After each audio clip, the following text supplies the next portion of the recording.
बच्चे का कद तो ठीक है, लेकिन जब वो कंपेयर करते हैं किसी और के साथ तो वो कहते हैं नहीं जी मेरा बच्चा तो छोटे कद के। बच्चों को चुप कराने के लिए, उनको खाना खिलाने के लिए, उनको डिस्ट्रैक्ट करने के लिए वालिदैन स्मार्टफोन यूज करते हैं। तो लेस देन 3 ईयर बच्चे हैं उनकी स्क्रीन टाइम मना है। कैसा बच्चा जो कि बहुत ही ज्यादा ख्याल रखने वाला था, लेकिन अब वो अचानक से तब्दील हो गया, अब उसके अंदर एग्रेशन आ गया, बदतमीजी आ रही है, तो डेफिनेटली आपको देखना चाहिए कि ऐसी क्या वजूहात हुई। पेट की बीमारियां, गले की बीमारियां, छाती की बीमारियां वायरल हैं, तो क्यों एंटीबायोटिक्स दी जाए। अपने मरीज को टाइम दें, उसको आप काउंसल करें। आपको कई दफा 5 मिनट एक्स्ट्रा लगाने पड़ जाते हैं पेशेंट के साथ। उनको ये समझाने की कोशिश करें कि इन चीजों का फायदा नहीं होगा। उल्टा पाकिस्तान में अनफॉर्चुनेटली रेजिस्टेंस बढ़ रही है एंटीबायोटिक की। जब आपको चाहिए होती है तो वो काम ही नहीं करती।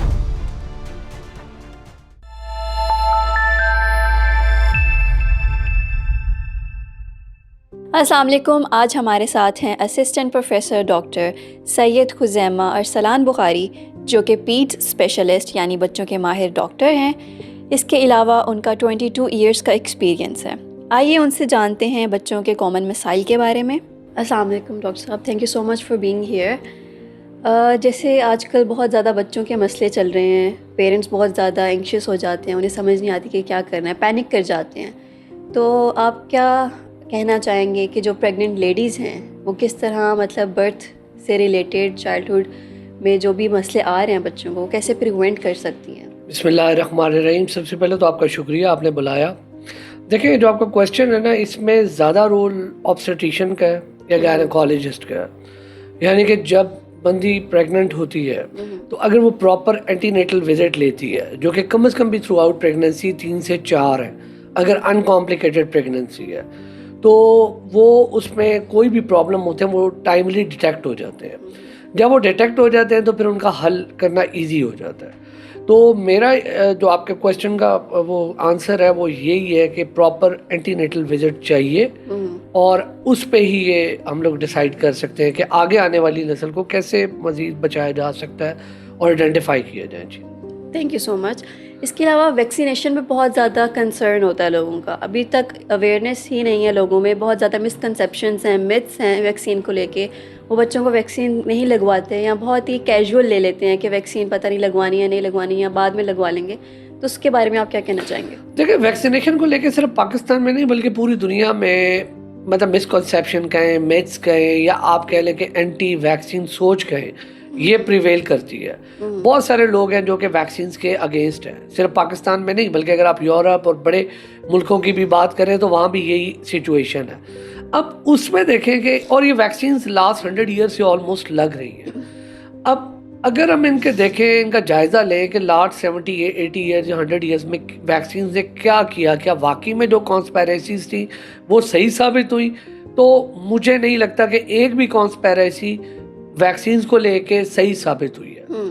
जितनी भी उनके बारे में मशहूर था जी, ये लोकेशन के लिए ये चिप चली जाएगी, ये इनफर्टिलिटी कर देगी, इसमें ऐसे कंट्रोल होगा, बर्थ कंट्रोल है, अभी तक तो कोई ऐसी चीज़ प्रूव नहीं हुई है। लेकिन जो वैक्सीन की एफिकेसी है वो प्रूवन है। जैसे कि आपकी भी बर्ड्स और मेरी बर्ड से भी पहले चेचक हुआ करती थी, आज वो नहीं है। उसकी वजह क्या है? यही वैक्सीन है।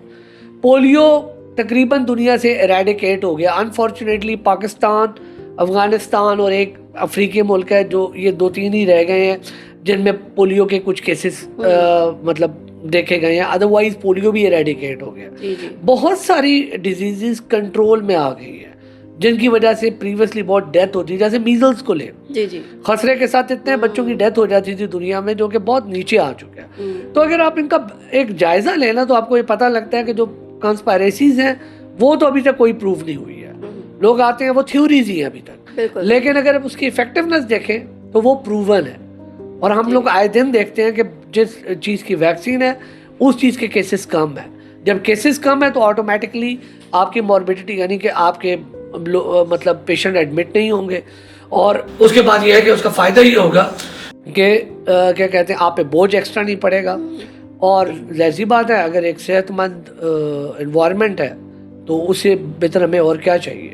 बिल्कुल, आई एग्री कि वैक्सीनेशन के जो केसेस देखे गए हैं उसमें इम्प्रूवमेंट ही देखी गई है, कोई इस तरह नुकसान नहीं देखा गया। बिल्कुल सही बात है।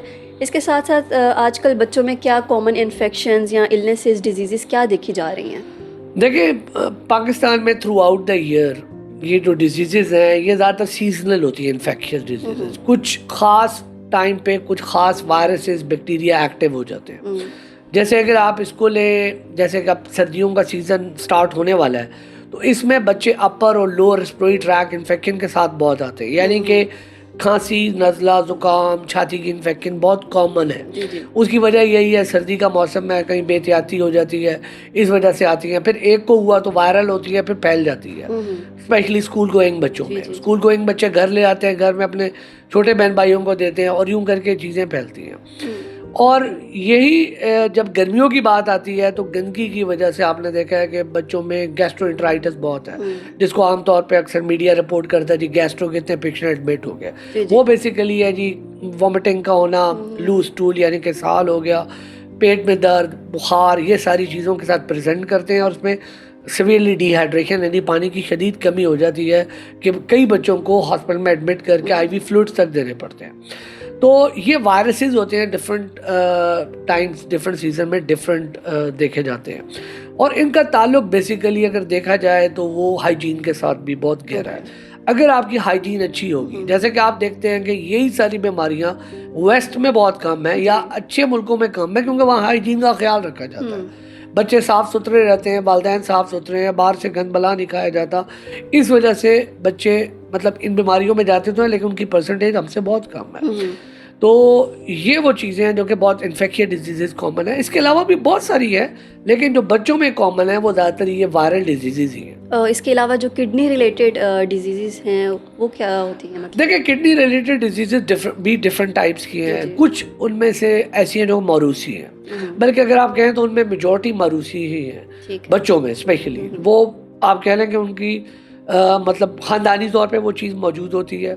और बहुत सारी डिजीज़ एट द मतलब बिफोर बर्थ भी पता लग जाती है। जब माँ एंटीनेटल अल्ट्रासाउंड करवाती है, जैसे अभी आपने पहले पूछा था कि कैसे प्रिवेंट किया जा सकता है, तो एंटीनेटल जब विजिट्स होते हैं और उसमें प्रॉपर अल्ट्रासाउंड हो रहा होता है, प्रॉपर चेकअप होता है, तो ये चीज़ें आइडेंटिफाई हो जाती हैं। वंस दीज आर आइडेंटिफाइड तो फिर हमारे ये होता है कि बर्थ के बाद इसको प्रॉपर्ली देखा जाए। उस वक्त तक तो देखा जाता है कि प्रेगनेंसी को कंटिन्यू किया जाए, फुल टर्म पे लेके जाया जाए, क्योंकि प्री मैच्योर या उससे पहले बर्थ करने का भी अपने नुकसान आते हैं। हाँ, कोई ऐसी चीज़ अगर आइडेंटिफाई हो जो कि कंपेटेबल विद द लाइफ नहीं है, यानी हमें यूँ लग रहा है कि यार ये तो इसका बचना नामुमकिन है, तो उसमें हम लोग फिर हालात व वाक़यात देख के पेरेंट्स को काउंसिल कर देते हैं और अपना एक ओपिनियन दे देते हैं कि लगता ही है कि जिसको अगर कंटिन्यू करेंगे तो उसका फ़ायदा नहीं होगा, it's better to terminate the pregnancy. लेकिन ये है कि मेजॉरिटी में हम लोग वेट एंड सी वाली पॉलिसी को इख्तियार करते हैं। बच्चा जब डिलीवर होता है, जब 1-2 दिन उसके गुजरते हैं, उसका अल्ट्रासाउंड करवाते हैं, उसके रिनल फंक्शंस करवाते हैं और फिर चीज़ें देखते हैं। मौरूसी के अलावा कुछ बीमारियाँ जो कि इन्फेक्शियस आप कह लें या ऑटोइम्यून है, उनमें यह है कि इन्फेक्शन यूटीआई बच्चियों में बहुत कॉमन है, क्योंकि पाकिस्तान में बच्चों में सर्कमसिजन होती है, इसलिए उनमें यूटीआई बहुत कम देखा जाता है। बच्चियों में क्योंकि यूरिनरी ट्रैक इन्फेक्शन बहुत ज़्यादा है, तो उनमें हमें प्रॉपर इसको एड्रेस करना पड़ता है कि उनकी किडनी इफेक्टेड ना हो। और जहाँ तक दूसरी बात है, नेफ्रोटिक सिंड्रोम के बहुत सारे पेशेंट आते हैं। ये बेसिकली ऑटोइम्यून डिजीज़ है। ऑटोइम्यून डिजीज़ ये होती है कि बॉडी के अंदर से ही एंटीबॉडीज़ बनती हैं जो कि जाके किडनी को डैमेज करती हैं, और बहुत सारे पेशेंट प्रेजेंट करते हैं, इसमें स्वेलिंग हो जाती है, प्रोटीन लूज़ कर रहे होते हैं। तो ये डिजीज़ जो है ना, अगर देखा जाए तो ये हमारी किडनीज़ की डिजीज़ बच्चों में ये ज़्यादा कॉमन है। और उसके बाद कुछ डिजीज़ हैं जो लड़कों में है, जैसे कि पोस्टीरियर यूरेथ्रल वाल्व हो गए। इसमें वाल्व होते हैं जो कि पेशाब में रुकावट डालते हैं, जिसकी वजह से बैक फ्लो होता है और किडनी फेलियर में चले जाते हैं। और भी कुछ चीज़ें जो कि लेटर ऑन लाइफ में प्रेजेंट कर सकती हैं, लाइक 10-12 साल के बच्चों के, उसमें यह कि किडनी फेलियर की तरफ वो चले जाते हैं। लेकिन यही बात है कि अगर आप इसको टाइमली आइडेंटिफाई कर लेंगे तो फिर इनका ट्रीटमेंट ज़रा ईजी हो जाता है। बिल्कुल, बहुत यहाँ बात की आपने कि अर्ली डिटेक्शन बहुत ज़रूरी है ताकि उसको टाइमली केटर किया जा सके। इसके साथ साथ पेरेंट्स को आप क्या मशवरा देना चाहेंगे कि जो परेशान हो जाते हैं कि बच्चे अपने माइलस्टोन फुलफिल नहीं कर रहे टाइमली, या फिर उनकी डेवलपमेंट प्रॉपर्ली नहीं हो रही बाकी बच्चों के नस्बत, तो उन्हें आप क्या कहना चाहेंगे? देखिए, यहाँ पर यह है कि सबसे पहले आपको ये आइडेंटिफाई करना है कि माइलस्टोन जो वालिदैन सोच रहे हैं, क्या वो सही भी सोच रहे हैं कि नहीं, क्योंकि कई दफ़ा वालिदैन की उम्मीदें बहुत ज़्यादा होती हैं। ठीक है, वो उनकी हाई एक्सपेक्टेशन होती है। बच्चे का कद तो ठीक है, ठीक है, लेकिन जब वो कंपेयर करते हैं किसी और के साथ तो वो कहते हैं नहीं जी मेरा बच्चा तो छोटे कद का है, या और कई इस तरह के जो प्रॉब्लम्स होते हैं उनको, ठीक है। अगर तो वो वाकई में मतलब अगर किसी भी वालिदैन को मैं मैसेज दूंगा कि अगर उन्हें यूँ लगता है तो डेफिनेटली अपने करीबी जो चाइल्ड स्पेशलिस्ट है उससे असेसमेंट करवाएं। अगर तो उनको वाकई लगता है और वो लेके जाते हैं और डॉक्टर भी इसी बात पे आता है कि हाँ ये वाकई डेवलपमेंटली डिलेड है, तो फिर उसको अकॉर्डिंगली एड्रेस किया जाता है कि वो किस तरह का डिले है, उसका ग्रोथ का डिले है और कोई चीज़ें हैं। क्योंकि अगर डिले में भी बात करें ना तो 2-3 किस्म की इसकी चीज़ें हैं। एक वो डिले है कि बच्चे को प्रॉपर डाइट नहीं मिल रही है। जैसे कि अभी आप देखें हमारे 45% पाकिस्तान के बच्चे स्टंटेड हैं जी, यानी कि अच्छी खुराक ना मिलने की वजह से उनके कद छोटे रह गए और जैसी बात है फिर ब्रेन डेवलपमेंट भी उस तरह नहीं होती है जैसा कि होनी चाहिए। अच्छा। लेकिन एक ये जो मौरूसी बीमारियों की वजह से ब्रेन की डेवलपमेंट बिल्कुल ही उस वक्त रुक जाती है जब वो बच्चा अभी पैदा नहीं हुआ होता या बाद में कोई इन्फेक्शन ऐसी होती है जिसकी वजह से वो रुक जाती है और बच्चा ओवरऑल डिलेड होता है। यानी उसके मसल्स वीक है, उसकी इंटेलेक्चुअल वीक है, वो बच्चा चल नहीं पा रहा अपने टाइम पे, उसके क्या कहते हैं वो दौड़ नहीं पा रहा, वो बैठता नहीं था टाइम पे, वो बात को नहीं समझता। तो ये सारी चीज़ें जो है ना फिर उसको इन दोनों को हमने डिफरेंशिएट करना है और दोनों का प्लान टोटली डिफरेंट है। उसमें आपने न्यूट्रिशनली रिहेबिलिटेट करना है, इसमें पूरा एक मल्टी डिसिप्लिनरी अप्रोच है जिसमें हम लोग इसको लेके चलते हैं। आपने भी बात की कि डाइट और ब्रेन डेवलपमेंट का बहुत बड़ा लिंक है, तो इस पे थोड़ा सा आप एलेबोरेट कर सकते हैं? देखें जितना भी हमारी डाइट होती है हमारी पूरी बॉडी को इफेक्ट करती है, ठीक है।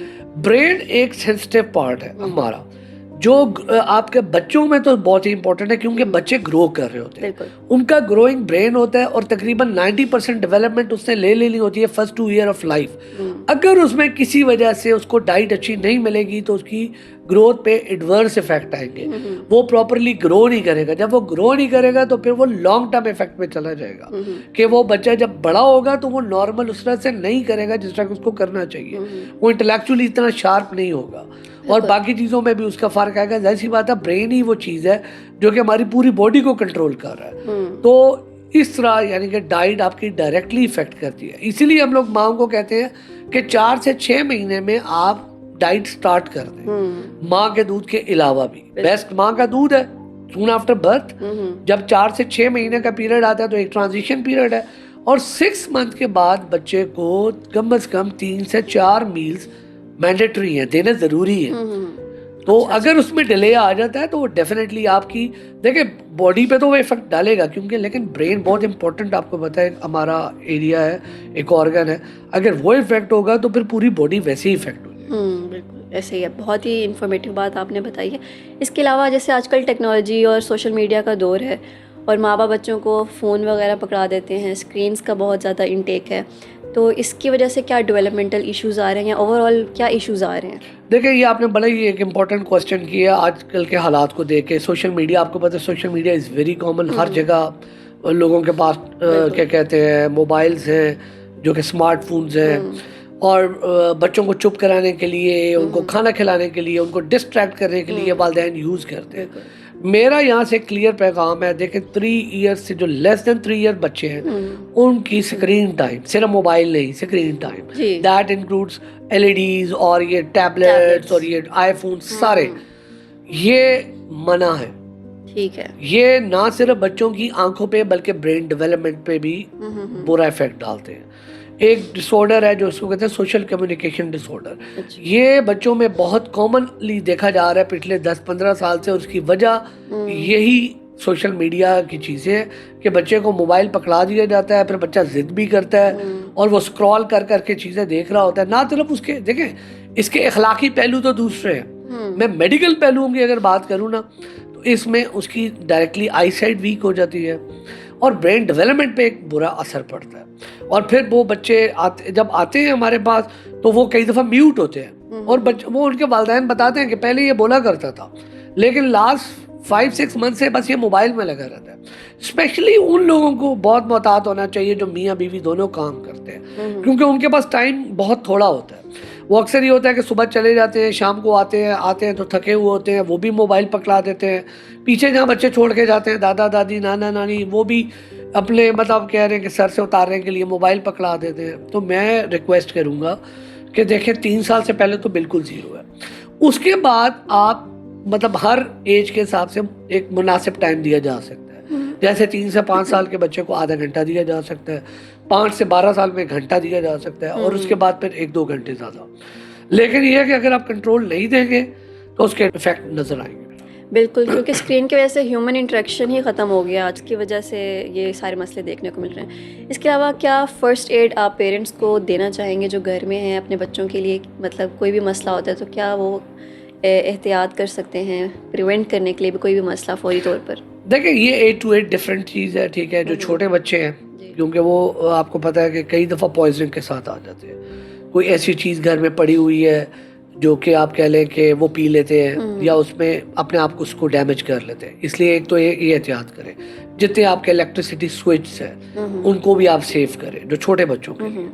बड़ों के लिए एहतियातें और हैं, उनके ये सोशल मीडिया के उस पे होते हैं। जहाँ तक इमरजेंसीज की बात आई है आपकी, उसमें डिफरेंट हो सकती है। उसमें कई दफ़ा ये जैसे पॉइजनिंग की बात की, फिर कई दफ़ा जो छोटे बच्चे हैं वो बेड से गिर जाते हैं।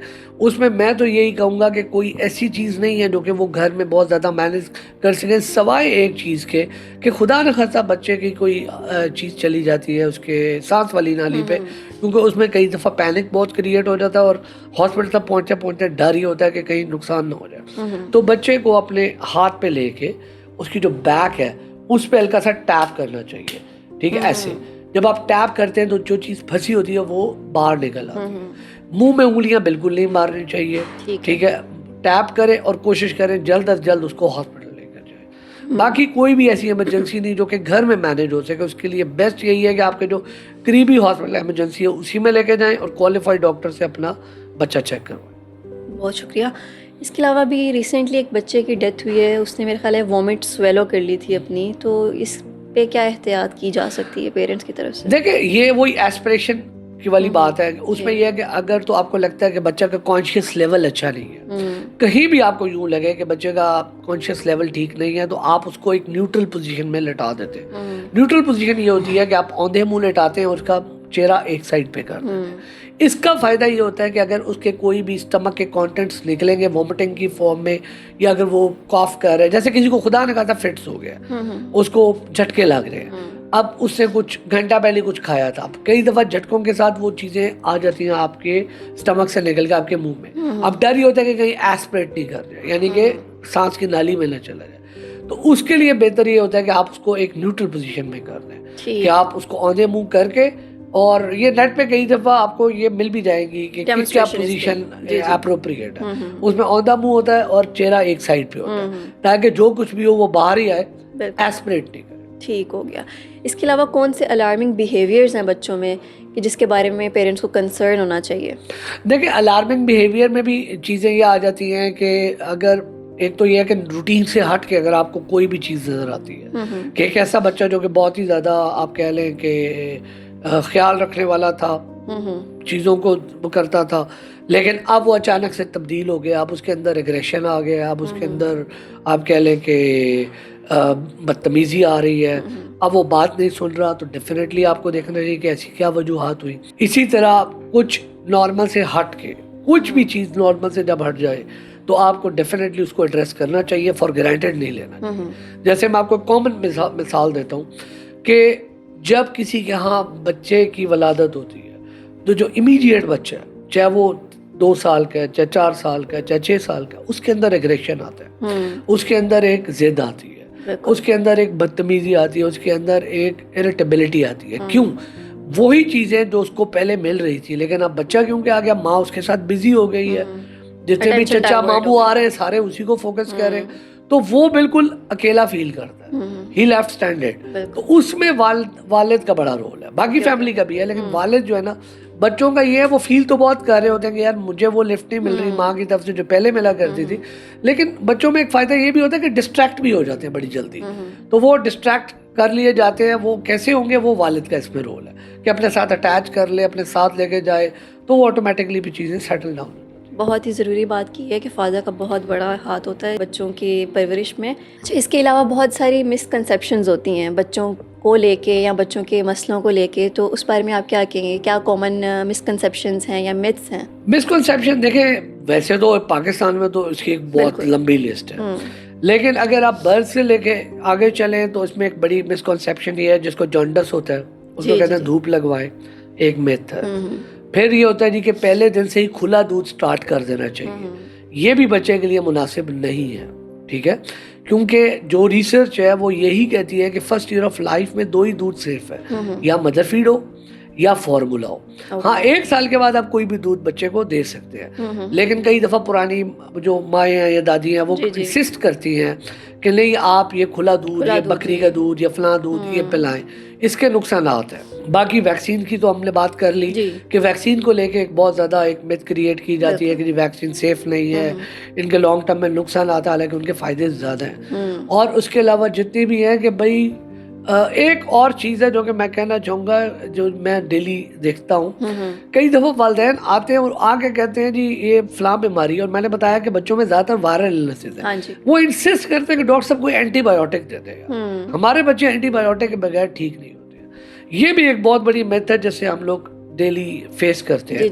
देखिए, मैं यहाँ पर एक मैसेज देना चाहता हूँ, इवन ना सिर्फ वालिदैन को बल्कि सारे डॉक्टर्स को भी, कि जब आपको मालूम है कि 90-95% बच्चों की पेट की बीमारियां, गले की बीमारियां, छाती की बीमारियां वायरल हैं, तो क्यों एंटीबायोटिक्स दी जाती है? या तो आपके पास कोई स्ट्रॉन्ग एविडेंस हो, पूरी दुनिया एविडेंस बेस पे चल रही है, लेकिन आपने कहा ना मिथ्स हैं और ये मिसकॉन्सेप्शन है। दुनिया ने इसका हल ये निकाला कि आप एविडेंस बेस पे चलें, कि अगर ये चीज़ फॉर एग्जांपल ये कि ये एक चीज़ है जिससे कुछ फ़ायदा हो रहा है तो ये यूज़ होगी, अगर इससे फ़ायदा नहीं हो रहा है तो उसको डिस्कार्ड कर दिया जाए। तो इसी तरह हमें भी एविडेंस बेस्ड चलना चाहिए, अपने मरीज़ को टाइम दें, उसको आप काउंसल करें, उसको आप समझाएं। आपको कई दफ़ा 5 मिनट एक्स्ट्रा लगाने पड़ जाते हैं पेशेंट के साथ, चाहे आप गवर्नमेंट सेटअप में भी बैठे हो, उनको ये समझाने की कोशिश करें कि इन चीज़ों का फ़ायदा नहीं होगा। उल्टा पाकिस्तान में अनफॉर्चुनेटली रेजिस्टेंस बढ़ रही है एंटीबायोटिक की, जब आपको चाहिए होती है तो वो काम ही नहीं करती है। बिल्कुल। तो ये छोटे छोटे मिसकॉन्सेप्शन हैं, वैसे तो एक लॉन्ग लिस्ट है, लेकिन जो डेली हम लोग इनकाउंटर करते हैं, मैंने कहा इनमें से जो है वो आपको बता दूँ।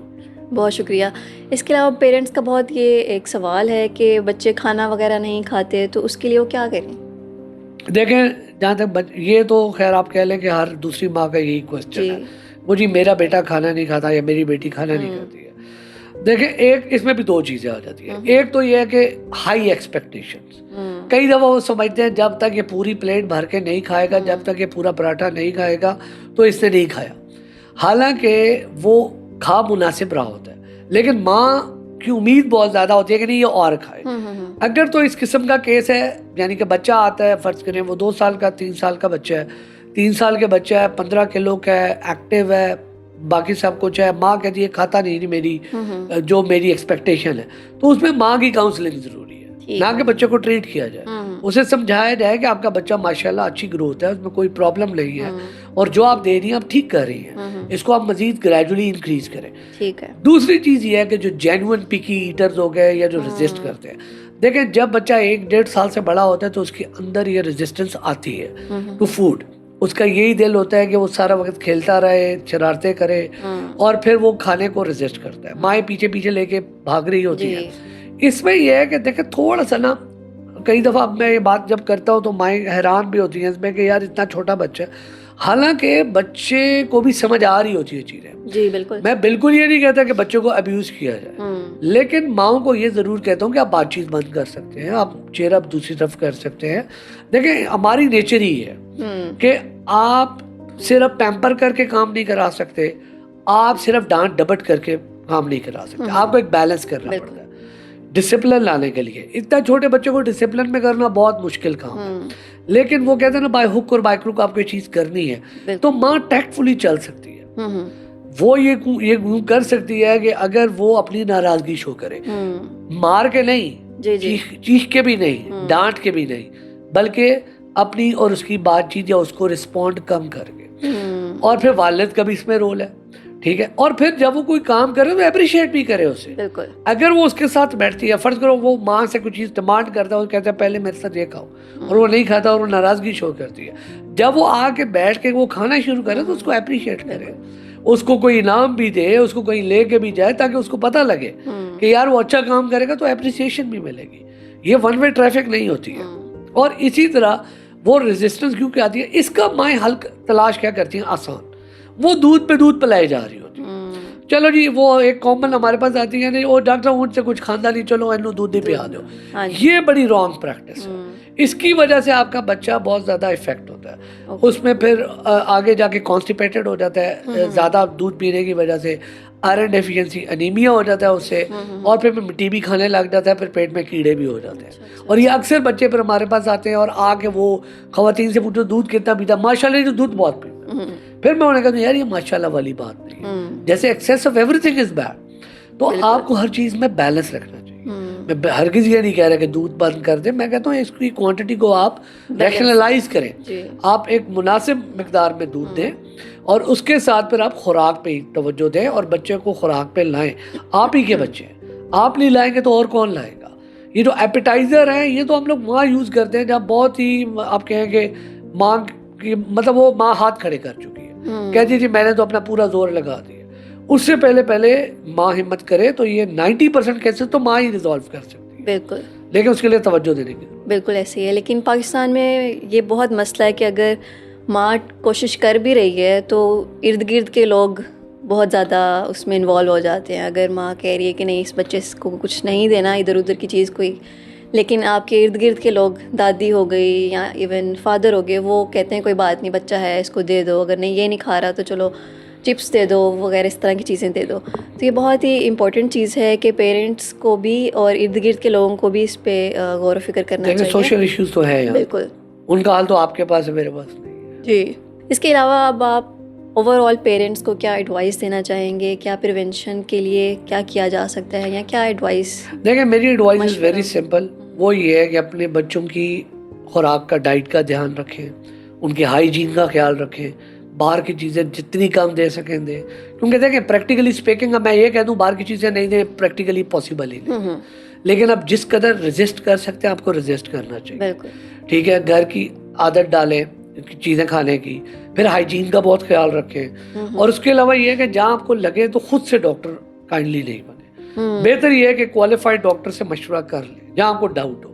कई दफ़ा आप कुछ स्पेंड कर रहे होते हैं ना तो आप उसके बदले काफ़ी कुछ ले रहे हो, तो इन चीज़ों पे मत जाएं। अगर आपके अफोर्डेबिलिटी में नहीं आता आप गवर्नमेंट में चले जाएं यार, लेकिन अपने बच्चे का प्रॉपर आप एक नज़र रखें, चीज़ों को फॉर ग्रांटेड ना लें कि जी ये चीज़ ऐसे ठीक हो जाएगी वैसे ठीक हो जाएगी। कई दफ़ा फिर चीज़ें कॉम्प्लिकेट होकर आती हैं तो उनको ट्रीटमेंट करना भी बड़ा मुश्किल हो जाता है। तो इसलिए ये छोटी छोटी चीज़ें इनका ध्यान रखेंगे, प्रॉपर चेकअप कराते रहें, तो मेरा ख्याल है कि मसले मसाइल काफ़ी हद तक कम हो जाएंगे। बिल्कुल, थैंक यू सो मच। लेकिन अभी आपने बात की हाइजीन की, मुझे लगता है बहुत से लोगों को नहीं पता बेसिक हाइजीन का बच्चों को लेके, तो आप थोड़ा सा एलेबोरेट करेंगे? देखिए इसकी भी सिंपल सी बात है, हाइजीन का मतलब यही है कि जो घर का साफ़ सुथरा खाना, बाहर के जितनी भी चीज़ें हैं चाहे बहुत ही ब्रांडेड होटल की भी हो या कहीं की भी हो, उसको मैं हाइजीनिक तस्वर नहीं करता। मैं कहता हूँ जो चीज़ घर में बन रही है, जो चीज़ घर की है वही बेस्ट है और वही साफ़ सुथरी है। जो चीज़ें बाहर की हैं वो आपके मिनिमम होनी चाहिए। तो ये इस तरह ही आप हैं जो कि आप हाइजीन का यानी सफाई सुथराई का ख्याल कर सकते हैं। दूसरा यही है कि पानी का बड़ा मसला है पाकिस्तान में, आपको पता है, क्योंकि नल में तो साफ पानी आता नहीं है। तो मैं यही कहूँगा एक 70 साल बता देता हूँ वालिदैन को, जो कि मुश्किल नहीं है, गाँव वाली औरत भी कर सकती है, कि जो बच्चों के पीने का पानी है सुबह देजकी उबाल के रख लिया करें, उसको घंटे में वो ठंडी हो जाएगी और वही पानी से अपने बच्चे की चीज़ें बनाया करें या उनको पीने के लिए दिया करें। इस तरह वो बहुत सारे जरासीमों से बच जाएगी। तो इसमें कोई उनका वो बहुत ज़्यादा लगेगा भी नहीं। मैं नहीं कहता कि कोई ब्रांड यूज़ करें, कोई मिनरल वाटर लें या जो कि बहुत महंगे पानी है वो लें। आप सिंपल अपनी नल का पानी ले लें, अपने बच्चों के तादाद के मुताबिक देजकी पानी बॉईल कर लें, घंटे में वो नॉर्मल हो जाएगा टेम्परेचर या 2 घंटे में। उसको अगर गर्मी है तो आप वही पानी की बोतलें भर के फ्रिज में रख लें और वही बच्चों को दें, तो काफ़ी हद तक तो इससे भी बचत हो सकती है और हाइजीनिकली ये ठीक बात है। बहुत शुक्रिया, thank you so much doctor साहब, आप आज आए, बहुत कीमती वक्त निकाल के अपना, और आपने बहुत ही नॉलेजेबल चीज़ें हमारे साथ शेयर की। आई गेस पेरेंट्स ज़रूर इससे कुछ ना कुछ सीखेंगे। Once again thank you so much. Thank you.